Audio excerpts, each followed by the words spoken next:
दोस्तों आज मैं जो मूवी एक्सप्लेन करने वाला हूँ वो आपको सच में बहुत पसंद आएगी, क्योंकि ये एक फेमस सीरीज का नया सीक्वल है जिसका पिछला पार्ट अगर आपने नहीं देखा है तो इसका लिंक आपको डिस्क्रिप्शन में मिल जाएगा, जिसे देखना ना भूलिएगा वरना ये वीडियो आपके पल्ले नहीं पड़ेगी। अब इस पार्ट की शुरुआत स्पेस में मंडरा रहे एक स्पेसशिप से होती है जिसका सिस्टम कुछ डिटेक्ट करते ही एकदम से एक्टिवेट हो जाता है और अपने आप से टारगेट सेट कर देता है। उसके ठीक सामने उसे एक विशाल मलबा तैरते नजर आता है और यही इसका टारगेट था, जिसे कलेक्ट करने के बाद वो अपने ओरिजिनल डेस्टिनेशन के लिए निकल पड़ता है। इसके बाद सीन एक स्पेस स्टेशन पर मुड़ती है जहां इंसान उस एस्ट्रॉयड को डाइसेक्ट कर रहे होते हैं, पर उन्हें उसके अंदर से एग्जैक्टली क्या मिलता है ये हमें ठीक से नहीं दिखाया जाता। पर एस्ट्रॉयड के दूसरे हिस्से को देखकर हम समझ पाते हैं कि उसमें 1979 में रिलीज एलियन मूवी का जेनोफोर्स स्पीसीज का शव था, यानी कि इंसान किसी खास कारण से इसी की तलाश में थे। पर क्यों, इसका मिस्ट्री आगे रिवील होगा। अब इसके बाद सीन रेन की तरफ मुड़ जाती है जो उगते सूरज को एंजॉय कर रही होती है, लेकिन फिर अचानक में उसकी नींद खुल जाती है, यानी कि वो बस एक सपना देख रही थी। अब इस दुनिया की बात करें तो ये एक एडवांस और डिस्टोपियन वर्ल्ड है जहां कॉर्पोरेशंस का कंट्रोल है और सर्वाइवल के लिए लोगों को इस प्रदूषित एनवायरनमेंट में काम करना पड़ता है, जिस प्रदूषण के चलते इंसानों का लाइफ स्पैन भी कम होते जा रही है।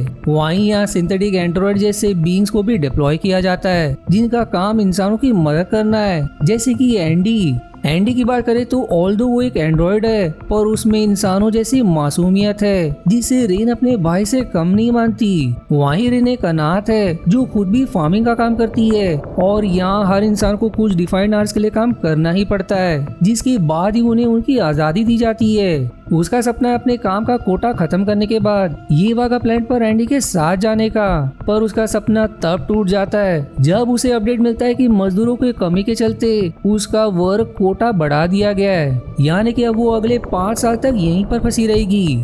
तभी उसका एक्स बॉयफ्रेंड टाइलर जो कार्गो शिपमेंट पर काम करता है वो रेन को मिलने के लिए बुलाता है, जिससे मिलने के बाद वो उसे खास खोज के बारे में बताता है कि उसे और उसके दोस्तों को एक अबैंडन्ड शिप के बारे में पता चला है जो धरती के ठीक ऊपर कुछ समय से मंडरा रहा है। उनके हिसाब से उनमें कई क्राइपॉड्स हो सकते हैं जिनकी मदद से वो यहाँ से ये वागा भाग सकते हैं, जहाँ पहुँचने के लिए 9 साल लगते हैं और इतने समय तक सर्वाइव करने के लिए इंसानों को क्राई स्लिप में जाना पड़ता है जो सिर्फ क्राइपॉड्स की मदद से ही मुमकिन है। उन्हें दरअसल खास करके एंडी की जरूरत है क्योंकि एक एंड्रॉइड ही उसके डोज और सिस्टम को स्टार्ट कर सकता है।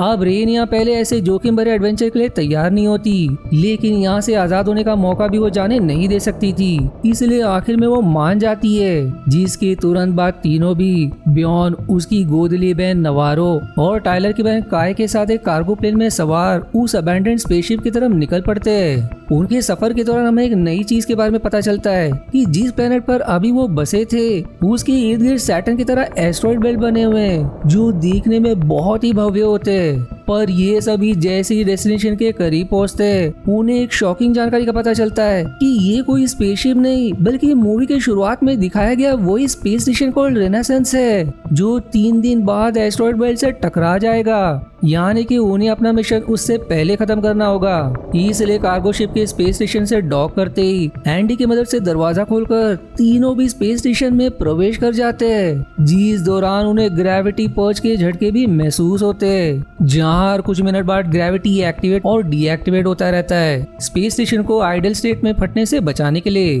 इसके कुछ देर बाद अब एंडी स्पेस स्टेशन को स्टार्ट करने में सफल रहता है और क्राइपॉड्स की तलाश में वो एक कंट्रोल रूम जा पहुंचते हैं, जिसे देखकर ऐसा महसूस होता है मानो ये कोई एक्सपेरिमेंट रूम हो। उन्हें वहाँ एक गहरा छेद भी मिलता है मानो कोई चीज फाड़कर यहाँ से निकली हो, जिसके करीब उन्हें एक आधा कटा एंड्रॉइड नेम रूक भी मिलता है। वहीं इस तरफ रेन को पता चलता है कि केप प्रेग्नेंट है, पर ये बात उसने अपने भाई से नहीं बताई क्योंकि उसका भाई परेशान होगा, क्योंकि उसे खुद पता नहीं कि ये किसका बच्चा है। इधर सभी सारे डेंजर्स को अनदेखा करते हुए एक क्रायो चेंबर तक पहुंच जाते हैं जहां उन्हें वो क्रायोपॉड मिल जाते हैं जिनकी उन्हें कब से तलाश थी। पर ये जैसे ही क्रायोपॉड को निकालने की कोशिश करते हैं चेंबर का लॉकडाउन मोड एकदम से एक्टिवेट हो जाता है, जिससे दरवाजा भी ऑलमोस्ट सील हो जाता है, जिसे एंडी भी फिर से खोल नहीं पाता, यानी कि अब वो पिंजरे में के जानवर की तरह फंस चुके थे। सबसे भयानक बात कि उस चेम्बर में फेस हगर्स को एक्सपेरिमेंट के लिए फ्रोज करके रखा गया था और नाइट्रोजन पॉड्स को निकालने से अब वो अनफ्रीज होने लगे थे, यानी कि उनकी सांसें फिर से चलने लगी थी।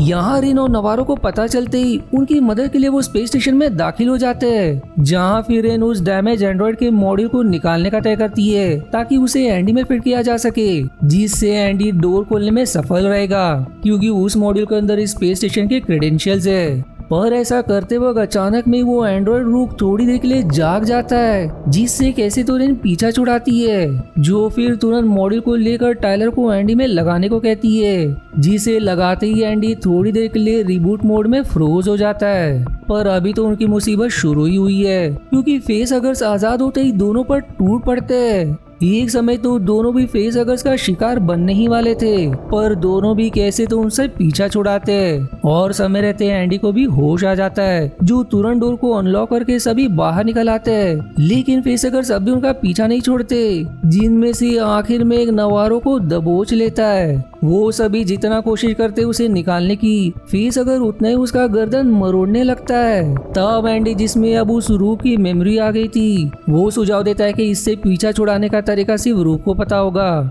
इसलिए एंडी उसे टेम्पोरली फिक्स करके स्टार्ट करता है। पर होश में आते ही रूप उन्हें एक बुरी खबर देता है कि अब उनके साथी को कोई बचा नहीं सकता, क्योंकि फेस हगर उसमें जेनोमॉर्फ एलियन स्पीसीज का अंडा दे रहा है। वो ये भी शेयर करता है कि 2 दशक पहले उनकी एक टोइंग शिप ने जेनोमॉर्फ स्पेसिमेन से संपर्क किया, जिसमें सवार 7 क्रू मेंबर्स में से सिर्फ एक सर्वाइव कर पाया, जिसने आखिर में इस क्रीचर को स्पेसशिप से बाहर फेंक दिया, जो कहानी हमें इसके एलियन मूवी में दिखाई गई है, जिसी कब से वो तलाश में थे, जो तलाश कुछ महीने ही पहले खत्म हुई। उन्हें लगा कि ये जिंदा नहीं है, पर जल्दी उसने पूरे स्पेस स्टेशन पर तबाही मचा दी, जिसी के तेजाब खून ने वो गहरा होल बनाया, जिसे खत्म करते करते सारे क्रू मेंबर्स मारे गए।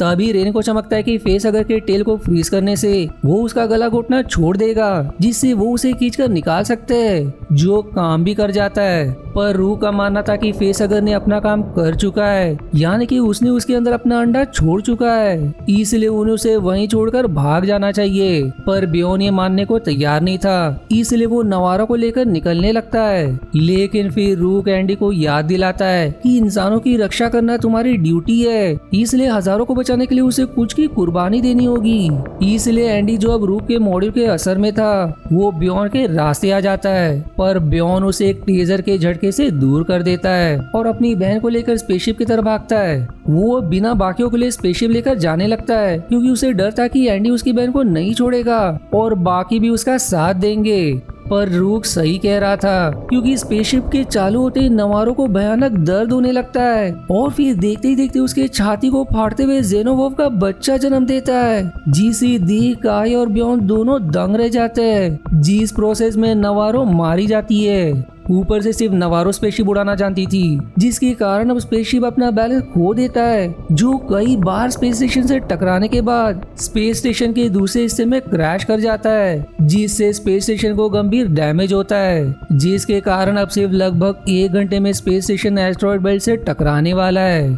ये कंपनी के अब फेस हगर्स भी पूरे स्पेस स्टेशन में फैल चुके थे।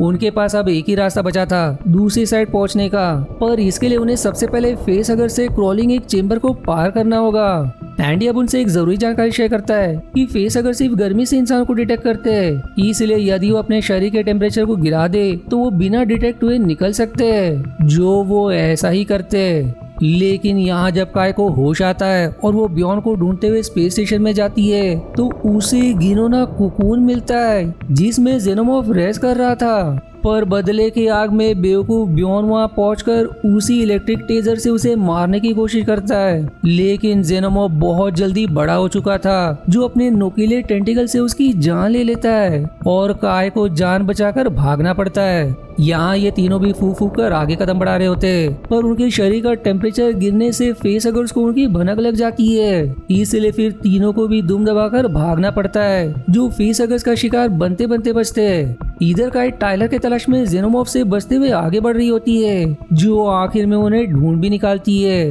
पर वो सभी चेंबर के दूसरे साइड थे और सिर्फ एंडी दरवाजा खोल सकता था, जो एक बार फिर 2 की जान बचाने के लालच में वो एक की बलि देने से पीछे नहीं हटता, जिस जिसके कारण काय भी जेनोवॉफ का शिकार बन जाती है, जो देख रेन को यकीन नहीं होता कि एंडी ऐसा कर सकता है। इसलिए वो एंडी से सवाल करती है कि आखिर उसका मकसद क्या है।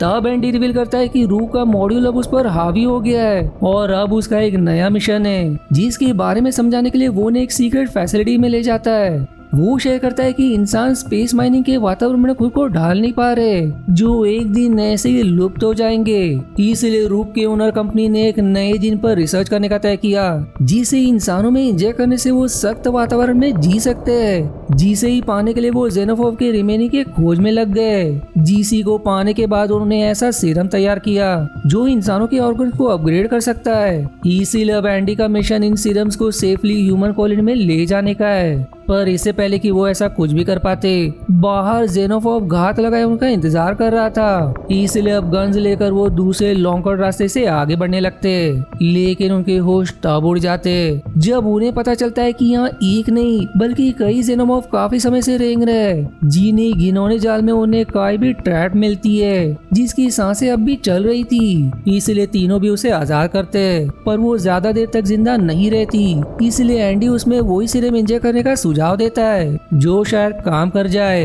पर रेन टायलर को ये जोखिम लेने से मना करती है। इतना कम नहीं कि फिर तभी उनके तरफ जेनोफॉब की सेना बढ़ने लगती है। इसलिए फिर वो भागते भागते एक लिफ्ट तक जा पहुंचते हैं, जिसे खोलने में उनका बहुत समय बर्बाद हो रहा था। ऊपर से डर के मारे एंडी को दौरा पड़ने लगता है और रेन को बचाने के चक्कर में टायलर की मौत हो जाती है, जिसे घसीटते हुए एलियन ले जाता है। रेन फिर मजबूरी में एंडी को पीछे छोड़कर काय को लिए भागने लगती है, लेकिन फिर उसे रियलाइज होता है कि वो अपने एकमात्र परिवार को मरने के लिए नहीं छोड़ सकती। इसलिए वो काय को आगे का रास्ता बताकर, जो सीधे स्पेसशिप तक जाता है, बीच रास्ते में लिफ्ट से उतरकर रैंडी को बचाने जाती है। पर यहाँ जब तक रेन रैंडी को ढूंढते उस तक पहुँच पाती, इधर काय दर्द को बर्दाश्त नहीं कर पा रही थी। इसलिए अंत में वो सीरम को खुद में इंजेक्ट कर लेती है, जो फाइनली स्पेसशिप तक पहुँचने में सफल भी रहती है। और फिर रेन और रैंडी का इंतजार करने लगती है। वहीं रेन अब एंडी के सिस्टम से रूह का मॉड्यूल निकाल फेंकती है, पर इससे वो बुरी तरह फंस भी जाते हैं, क्योंकि इससे अब एंडी डोर्स को ओपन करने में असफल रहता है और रूह भी उनका मदद करने के लिए तैयार नहीं था। अब रियलाइजिंग कि ये उनका आखिरी समय, तब रेन को चमकता है कि वो ग्रेविटी को फिर से पर्ज कर सकते हैं, जिससे जेनोमॉर्फ एलियन हवा में तैरने लगेंगे, जिससे उनके लड़ने की काबिलियत कम हो जाएगी। जो प्लान काम भी कर जाता है। जीसी मौके का फायदा उठाकर रेन सभी जेनोमॉर्फ को एक एक करके भून देती है, पर इससे एक नया खतरा पैदा हो जाता है। चारों तरफ उनके तेजाब तैरने लगते हैं, जिसकी थ्रू होते हुए दोनों कैसे तो बचकर लिफ्ट तक पहुंचते हैं। लेकिन लिफ्ट सिर्फ ग्रेविटी पर चलती है, इसलिए बिना लिफ्ट के वो लिफ्ट के रास्ते ऊपर की ओर जाने लगते हैं। ऊपर से कुछ ही मिनट्स में वो एस्टेरॉयड बेल्ट से टकराने वाले थे। उनकी मुसीबत और बढ़ जाती है जब ग्रेविटी पर्च ट्रिगर हो जाता है। एंडी तो समय रहते सपोर्ट पकड़ लेता है, पर रेन पकड़ नहीं पाती और वो तेजी से गिरने लगती है। लेकिन गिरने से पहले ही एलियन उसे दबोच लेता है, पर वो सारे तेजाब भी अब ग्रेविटी के असर में नीचे गिर जाते हैं, जिसके कारण अब स्पेस स्टेशन में छेद हो जाता है, जिसके प्रेशर में सभी चीज स्पेस में खींचने लगती है। भाग्य से ये रेन के काम आती है, क्योंकि इससे ऊपर सेक्शन लिफ्ट अब तेजी से छेद की तरफ बढ़ता है, जो सारे एलियंस को घसीटते हुए स्पेस में फेंक देता है, जो आखिर के एंड में अटक भी जाता है, जिससे वो प्रेशर भी कुछ देर के लिए सील हो जाता है। अब इससे पहले कि वो एस्टेरॉयड बेल्ट से टकराए, दोनों तुरंत स्पेसशिप पहुंचते हैं, जिसे रूक रिमोटली कंट्रोल करके उन्हें वहां से निकलने में मदद भी करता है, क्योंकि वो मतलब ही सिर्फ उन सीरम्स को बचाना चाहता है। लेकिन जैसे ही वो खतरे से बाहर निकलते हैं, रेन स्पेसशिप का कंट्रोल खुद के पास ले लेती है, क्योंकि वो कॉलोनी जाने के बजाय ये वगैरह जाने का तय करती है। और इससे पहले कि रूक कुछ कर पाता, स्पेस स्टेशन एस्टेरॉयड बेल्ट के भेंट चढ़ जाता है। इसके बाद अब रेन काय को क्राइपोड में सुलाकर खुद मिशन की तैयारी करती है, पर जैसे ही लग रहा था कि अब वो चैन की सांसें ले सकती है, कुछ देर बाद काय के क्राइपोड में अलर्ट ट्रिगर हो जाता है, जिसे खोलने पर काय एक म्यूटेटेड जेनोफॉब बच्चे को जन्म देती है, यानी कि वो सीरम इंसानों के लिए ठीक नहीं है। रेन फिर उस म्यूटेड एलियन को मारने बढ़ती है, पर वो फिसल कर नीचे कार्गो में जा गिरता है। अब इससे पहले कि वो रेन के हाथ लगता, वो एलियन स्पीसीज एक हाइब्रिड ह्यूमन लाइफ फॉर्म में कुछ ही मिनट्स में बड़ा हो जाता है, जो एक ही झटके में एंडी को घायल कर देता है। और जब तक रेन उसे ढूंढ निकालती, उसने काय को भी निगल लिया था, जो अब रेन की तरफ बढ़ने लगता है। रेन फिर पलटवार में उस पर नाइट्रोजन गन से हमला करती है, पर इससे चारों तरफ भयानक ठंड बढ़ने लगती है, जिससे रेन को सांसें लेने में मुश्किल होने लगती है। अब इससे पहले कि उसका दम घुट जाए, वो समय रहते स्पेस सूट पहन लेती है और कार्गो कंटेनर में चली जाती है, क्योंकि उसका प्लान अब एलियन को कंटेनर के साथ स्पेस में रिलीज कर देने का था। पर प्लान सफल होने से पहले ही एलियन उस पर हमला कर देता है, लेकिन रेन खुद को एक केबल से हुक करने के बाद उसी के कोकून एसिड को कंटेनर में रिलीज कर देती है, जिससे कंटेनर में भारी छेद हो जाता है, जिसी के कुछ देर बाद वो म्यूटेटेड एलियन भी स्पेस में खींच लिया जाता है। पर रेन केबल हुक की मदद से बच जाती है और फाइनली रेन को एलियन से छुटकारा मिलता है। अब मूवी के आखिरी सीन में रेन स्पेसशिप को यवागा डेस्टिनेशन पर सेट करके एंडी और फिर खुद भी क्रायो स्लीप स्टेट में चली जाती है, जिसी के साथ ये मूवी यहीं पर समाप्त हो जाती है। यानी कि जिस तरह से मूवी एंड हुआ है, इसका अगला पार्ट जरूर बनेगा। और आज के वीडियो में इतना ही। आशा है आपको मेरी एक्सप्लेनेशन पसंद आई। यदि हाँ तो प्लीज वीडियो को लाइक करना और चैनल को सब्सक्राइब करके सपोर्ट करना ना भूलें। मिलते हैं अगले एक्सप्लेनेशन वीडियो में, तब तक के लिए धन्यवाद दोस्तों।